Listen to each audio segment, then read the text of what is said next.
America, Israel, Iran ಯುದ್ಧಕ್ಕೆ ಈಗ 1 ತಿಂಗಳು. ಫೆಬ್ರವರಿ 28ರಂದು ಇರಾನ್ನ ಮಿಲಿಟರಿ ನೆಲೆಗಳು ಮತ್ತು ನಾಯಕತ್ವವನ್ನು ಗುರಿಯಾಗಿಸಿಕೊಂಡು ಯುಎಸ್ ಇಸ್ರೇಲ್ ಸಂಘಟಿತ ದಾಳಿಗಳೊಂದಿಗೆ ಸಂಘರ್ಷವು ಇಸ್ರೇಲ್-ಇರಾನ್ ಯುದ್ಧ ಪ್ರಾರಂಭವಾಗಿ ಈಗ 1 ತಿಂಗಳು ಕಳೆದಿದೆ, ಆದರೆ ಅದು ಯುದ್ಧ ನಿಲ್ಲುವ ಯಾವುದೇ ಲಕ್ಷಣಗಳು ಕಾಣುತ್ತಿಲ್ಲ.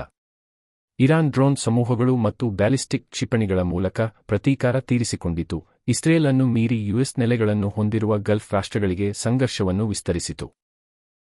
ಅಂದಿನಿಂದ ಹೋರಾಟವು ಪ್ರದೇಶದಾದ್ಯಂತ ಹರಡಿದೆ, ಲೆಬನಾನ್ ಮತ್ತು ಗಲ್ಫ್ನಲ್ಲಿ ಹೆಚ್ಚುತ್ತಿರುವ ಉದ್ವಿಗ್ನತೆ ಮುಂದುವರೆದಿದೆ. 1 ತಿಂಗಳು ಈ ಪ್ರದೇಶದಾದ್ಯಂತ 3,000ಕ್ಕೂ ಹೆಚ್ಚು ಜನರು ಸತ್ತರು, ಸಂಘರ್ಷವು ಗಡಿಗಳನ್ನು ಮೀರಿ ಹರಡಿ ಮಾನವೀಯ ಬಿಕ್ಕಟ್ಟು ಹೆಚ್ಚಾಗಿ ಲಕ್ಷಾಂತರ ಜನರು ಸ್ಥಳಾಂತರಗೊಂಡಿದ್ದಾರೆ.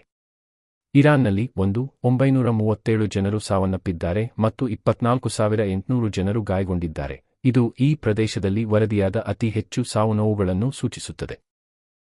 ಇಸ್ರೇಲಿ ವಾಯು ಮತ್ತು ಭೂ ದಾಳಿಯಲ್ಲಿ ಇದುವರೆಗಿನ ಅತ್ಯಂತ ಭೀಕರತೆಯನ್ನು ಎದುರಿಸುತ್ತಿರುವ ನೆರೆಯ ರಾಷ್ಟ್ರ ಲೆಬನಾನ್ನಲ್ಲಿ ನಡೆಯುತ್ತಿರುವ ಯುದ್ಧದಲ್ಲಿ 116 ಸಾವುಗಳು ಮತ್ತು 229 ಮಂದಿ ಗಾಯಗೊಂಡಿದ್ದಾರೆ. ಒಂದು ಅಂದಾಜಿನ ಪ್ರಕಾರ ಇಸ್ರೇಲ್ನಲ್ಲಿ ಸಾವಿನ ಸಂಖ್ಯೆ 119 ದಾಟಿದೆ, ಈ ಅವಧಿಯಲ್ಲಿ 5,492 ಜನರು ಗಾಯಗೊಂಡಿದ್ದಾರೆ.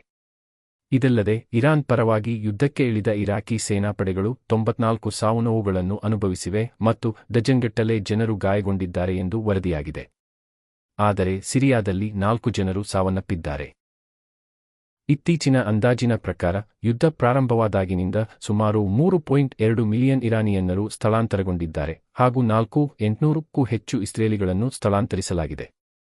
ಈ ಉಲ್ಬಣವು 1 ದಶಲಕ್ಷಕ್ಕೂ ಹೆಚ್ಚು ಲೆಬನಾನ್ ಪ್ರಜೆಗಳು ದೇಶವನ್ನು ತೊರೆದು ನೆರೆಯ ಸಿರಿಯಾಕ್ಕೆ ಪಲಾಯನ ಮಾಡುವಂತೆ ಮಾಡಿದೆ.